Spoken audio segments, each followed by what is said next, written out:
Première étape pour faire du levain, mettre de l'eau dans un pot pour que le chlore qu'il y a dedans, il va s'évaporer. Ça va aider à créer un environnement propice aux levures parce que le chlore, ça viendrait la tuer. On laisse l'eau au moins une demi-journée, voire même 24 heures, pour vraiment permettre au chlore de s'évaporer. Aujourd'hui, on va apprendre à faire du pain. Mais pour faire notre pain, on va avoir besoin d'un levain. Notre levain, c'est juste un mélange de farine brune et d'eau. La farine brune, elle, sur les membranes qui sont broyées avec la farine, c'est ce qui fait de la farine brune et non de la farine blanche. On va avoir des levures qui sont naturellement présentes sur sa pelure. Comme sur les pelures des fruits, il y a plein de levures qui sont naturellement présentes aussi. On va venir mettre un peu de farine et le même volume en eau à tous les jours, de manière à doubler le volume total de notre préparation à tous les jours. Ça, plus le fait qu'on est à température ambiante, environ 20 degrés Celsius, ça va être un environnement favorable pour la culture du levain.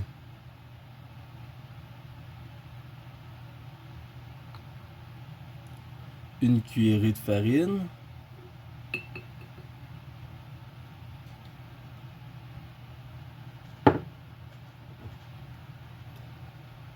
On avait fait évaporer le chlore de l'eau. Les petites bulles qu'on voit ici, c'est du chlore qui est encore en train de s'évaporer. Si on goûte à l'eau, on va goûter qu'elle goûte pas pareil que quand elle est fraîchement sortie du robinet. Ça, c'est juste le goût du chlore qui est parti.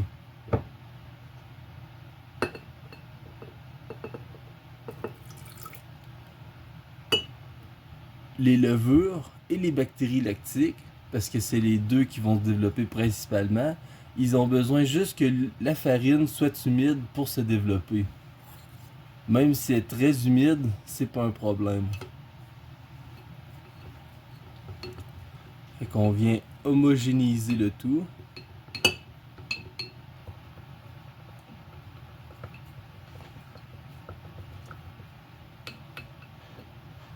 C'est tout pour la première journée du levain. Là, ce qui pourrait faire peur, c'est que le levain va avoir besoin d'au moins une semaine, si c'est pas deux, pour vraiment bien venir se développer. On va savoir que c'est prêt quand dans notre préparation il va y avoir des bulles, ça va sentir un petit peu le vinaigre et la bière, puis ça va vraiment venir goûter le vinaigre. Ça, c'est les bactéries lactiques qui font le goût du vinaigre parce qu'ils viennent faire de l'acide lactique. Puis les levures, elles, c'est elles qui viennent faire des bulles. C'est juste des bulles de CO2, c'est rien de dangereux. C'est justement pour éviter le goût de l'acidité que les levures qu'on vend au magasin, on sépare les levures des bactéries lactiques, justement pour éviter d'avoir ce goût-là de vinaigre. À la fin, on vient couvrir avec un linge pour éviter que notre levain s'assèche trop vite entre les fois qu'on vient le nourrir. Là, ça fait une journée que notre levain vieillit. C'est normal qu'il n'y ait pas de bulles. Puis on avait mis tellement d'eau qu'il y a une partie de l'eau qui est revenue sur le dessus parce que la farine a décanté. Pour doubler le volume de la préparation, on remet une cuillère de farine comme la dernière fois. Puis on remet un peu d'eau parce qu'il n'y en a pas déjà assez. Là, ça fait 2 jours que notre levain vieillit. C'est la deuxième journée. On voit qu'il y a encore un peu d'eau sur le dessus. Ça veut dire que je pourrais mettre un peu moins d'eau. Le levain il commence à prendre de la consistance, mais il ne fait pas encore de bulles. Normalement, ça prend 3 à 4 jours avant qu'on commence à avoir des bulles dans notre levain. Oups. Fait qu'aujourd'hui, on met 2 cuillères de farine. Parce que c'est ça le volume total qu'on est rendu dans notre pot de farine.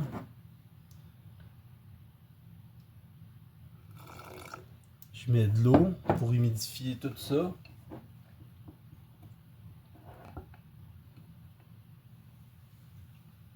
C'est la 3e journée que notre levain vieillit.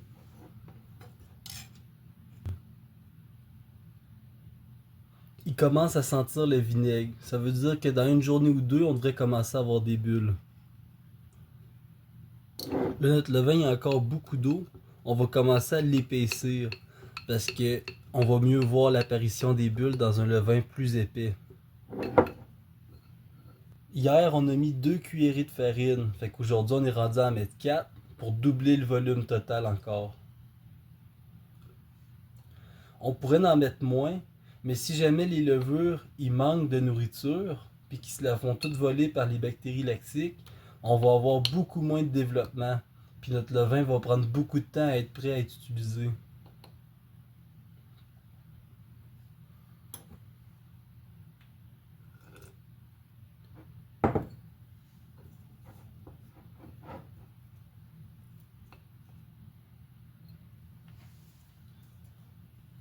Là, c'est la quatrième journée que notre levain vieillit. On peut voir, il y a des bulles à la surface. Fait que d'ici une journée ou deux, il va être prêt à être utilisé. En attendant, on va le nourrir encore. Mais c'est ça, il va vraiment bientôt être prêt à être utilisé. Hier, on a mis 4 cuillerées de farine. Fait qu'aujourd'hui, il faut en mettre 8 pour doubler le volume total.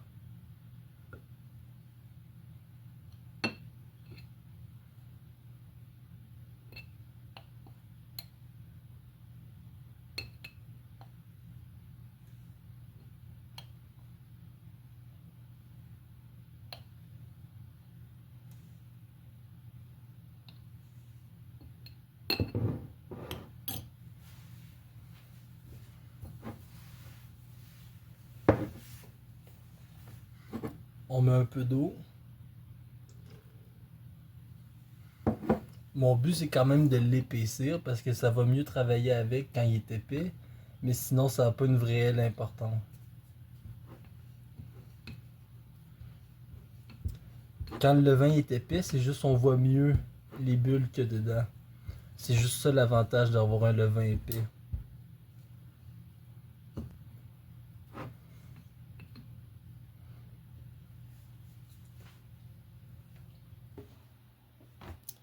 Notre levain, il a bien poussé.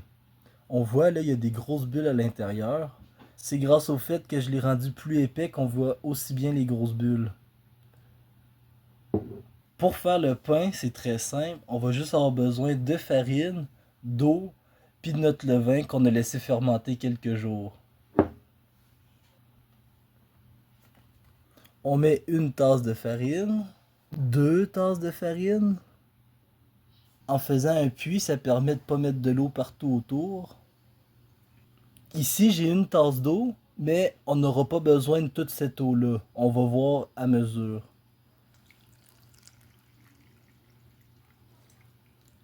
Là, pour commencer, j'en ai mis un peu plus que la moitié. Puis ensuite, on va voir.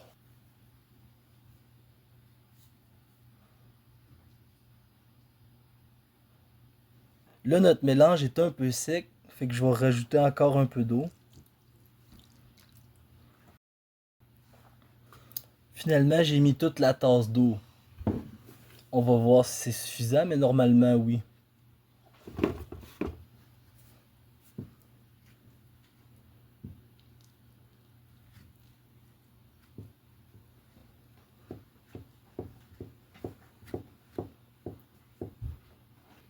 Une fois que nos ingrédients commencent à être bien mélangés, on peut prendre notre pâte puis mettre tout le reste de farine sur la table.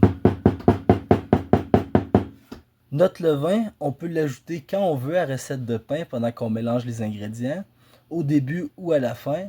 Moi, je vais l'ajouter tout de suite pendant qu'il y a plein de farine qui va l'absorber facilement. Ça va aller plus vite.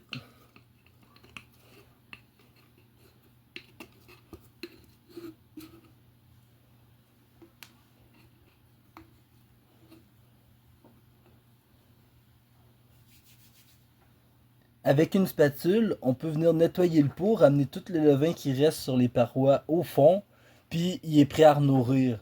Ça va juste y prendre une journée ou deux se rétablir. Dans le fond, il est déjà actif notre levain, puis il est déjà bien cultivé. Fait que ça va plus vite pour en repartir un nouveau. Pour la quantité de levain, ça n'a pas vraiment d'importance. On aurait pu en mettre une toute petite partie, juste une cuillère à table ou deux, puis on peut en mettre tout plein. Ça va donner un goût un peu plus fort au pain, mais il va un peu plus lever aussi.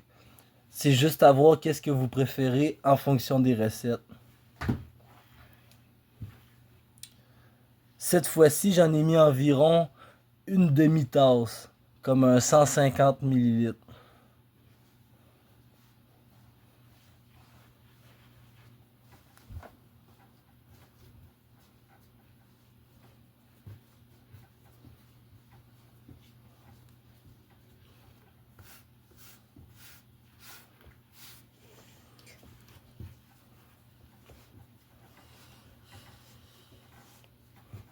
On va venir la laisser reposer pendant quelques heures dans un récipient avec un couvercle.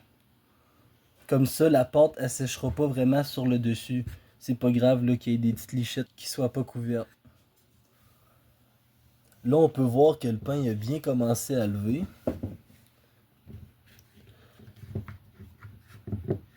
Là, ce qu'on vient faire, c'est on va le répétrir un tout petit peu, juste pour enlever le plus gros des grosses bulles. Parce que quand il lève le pain, il lève pas de manière homogène partout. Ça fait qu'il y a des grosses bulles qui se forment à des endroits, puis c'est pas homogène les bulles dans le pain. Fait que si on veut que ça ait tout égal, on vient pétrir un tout petit peu notre pain. Là maintenant notre pain il est prêt à cuire. On pourrait le relaisser entre 30 minutes puis 1 heure pour qu'il repousse encore un peu, là, le laisser lever. Mais d'après moi, il va y avoir assez de bulles dedans. Fait qu'on peut tout de suite le faire cuire. Juste pour vous montrer les bulles à l'intérieur du pain, je peux me permettre de le découper un peu.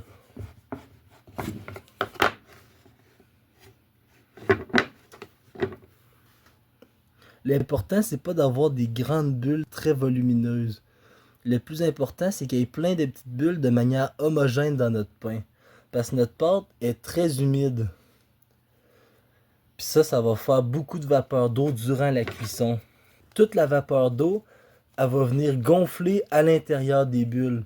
C'est pour ça qu'on veut plein de petites bulles dans tout notre pain. Parce que c'est la vapeur d'eau qui va venir faire lever notre pain durant la cuisson. Notre levain, lui, fait juste préparer les bulles en faisant plein de petites bulles partout dans le pain pour que ça soit prêt. Pour que quand on le fasse cuire, la vapeur d'eau fasse pousser notre pain. Pour la cuisson du pain, je mets pas le feu très fort, puis je le fais cuire pendant environ 1 heure, le pain. Fait que notre pain il a terminé de cuire. Ici, il a gonflé encore plus que je l'avais. Il a levé tellement haut qu'il a touché à l'élément chauffant du four. C'est un mini four, là, fait que c'est pas très dangereux. Mais ça a quand même touché un peu sur la fin. C'est pour ça que ça a fait un peu de brûlé. Fait qu'on peut voir que le pain a pris quand même beaucoup de volume entre le moment où je l'ai mis dans le four puis le moment où il a fini de cuire. On peut faire des lignes sur le dessus du pain avec le couteau avant de le mettre à cuire.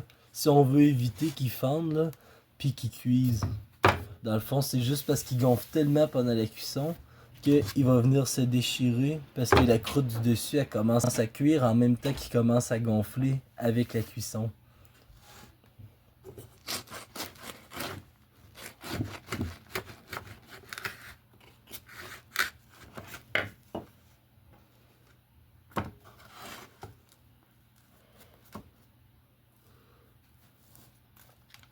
Fait qu'on peut voir la structure de l'intérieur du pain qui est bien poreuse.